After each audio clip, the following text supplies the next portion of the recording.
আসসালামু আলাইকুম, আপনারা বাকি ভালো আছেন নি? শীতের ভিতরে আপনারা কেমন আছেন, কি অবস্থা আছেন অবশ্যই জানাবেন।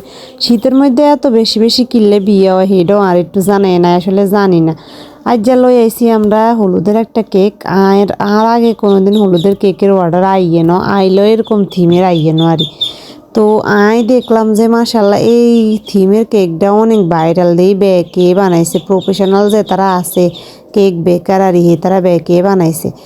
স্টিচের মধ্যে যে গিন থায় পদ্মা গিন থায় হে কিন্তু কে বা ভাল লাগে, একখানা ব্যাগের তনে ভাল লাগে।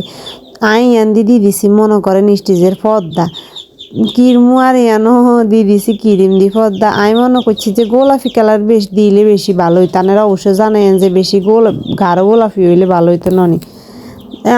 দেখছেন অফ ক্যামেরাতে দিয়ে দিছি হয়েছে যাই ফুল এগুন, কারণ এগুন ব্যাকে দিত হারে ইয়ালে। আপনারা যারা রায় ফুল লক্ষ্মীপুরের ভিতরে কেক লইতেন চান আর তো নিতেন চান তারা অবশ্যই আর ফেসবুক পেজ জান্নাত বেকিং কর্নারে নক দিয়ে না। এটা কারণ নতুন বুঝছেন, ফেসবুক পেজে কোনো ফলোয়ার নাই কিছু নাই।